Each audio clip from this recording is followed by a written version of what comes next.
Is that a yes then? If you've got somebody who is using what is publicly available and is winning too much, that you're going to stop them from betting?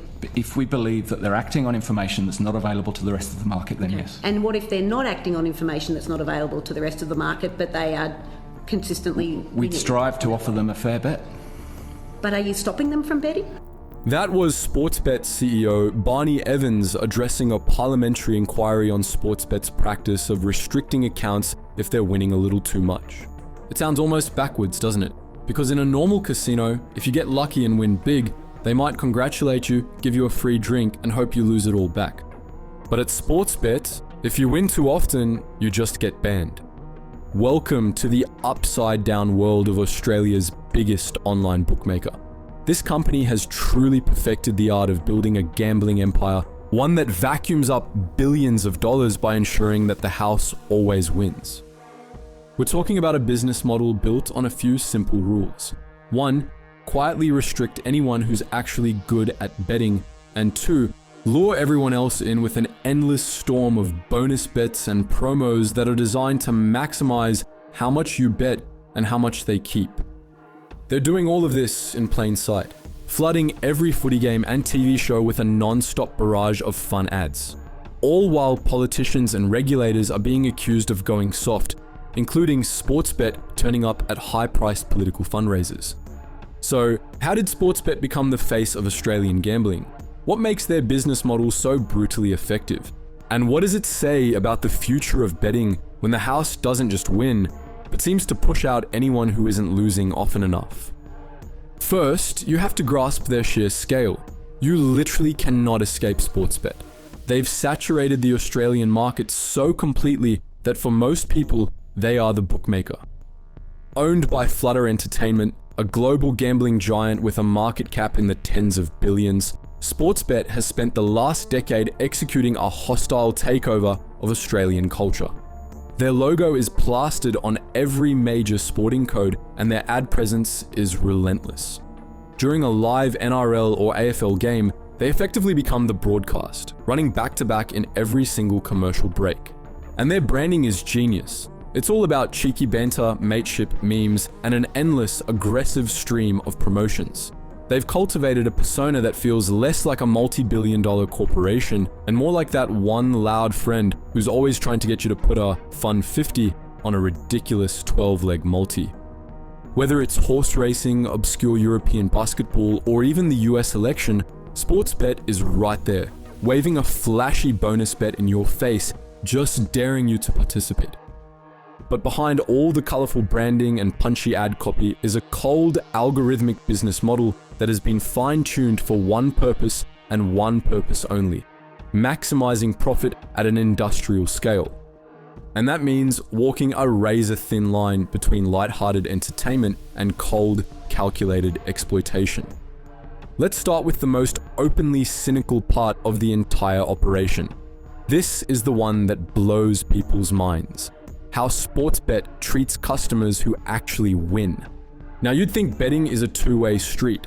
Sometimes you win, sometimes you lose. That's the entire premise, right? Wrong. That's not how Sportsbet plays the game.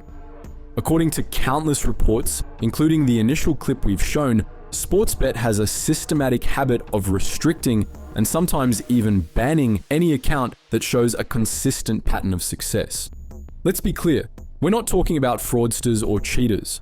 We're talking about regular people who do their research, understand value, and manage to beat the odds more often than they lose. For Sportsbet, a winner is bad for business.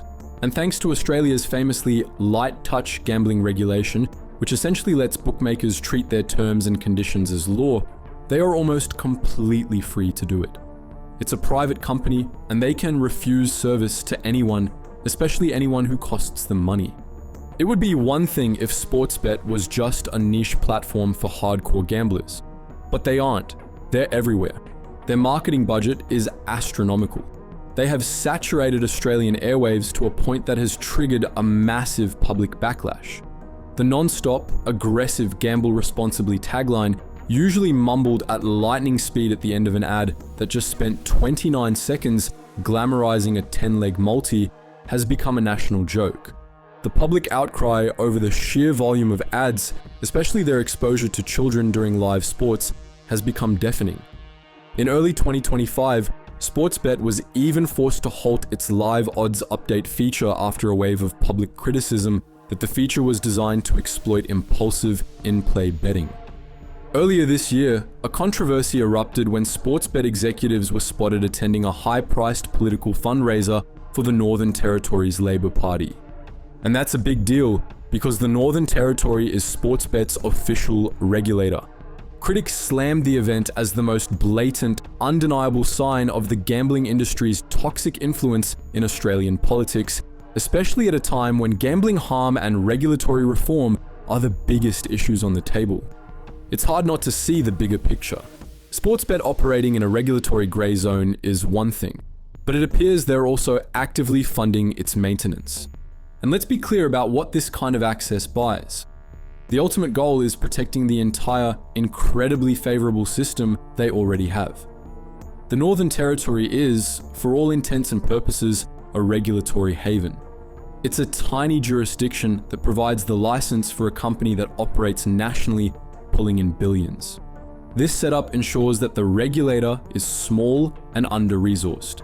It's the perfect arrangement to ensure that even when there's massive public outcry in Sydney or Melbourne, the actual power to police them remains weak, distant, and compromised. But even a machine this well-oiled can spring a leak, and the leaks at Sportsbet reveal a systemic disregard for the very people it claims to protect. A horrifying example of this is their treatment of the self-excluded, the people who have formally asked Sportsbet to block their accounts, often as a desperate last step to control their own addiction. And in 2022, Sportsbet was penalised $3.7 million by Australia's media watchdog for targeting these exact people.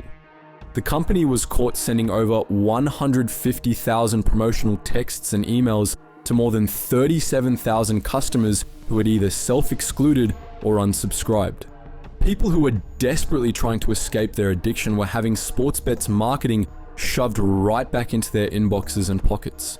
In the wake of these controversies, Barney Evans, the Sportsbet CEO, was dragged before parliamentary hearings and forced to go on a public relations tour.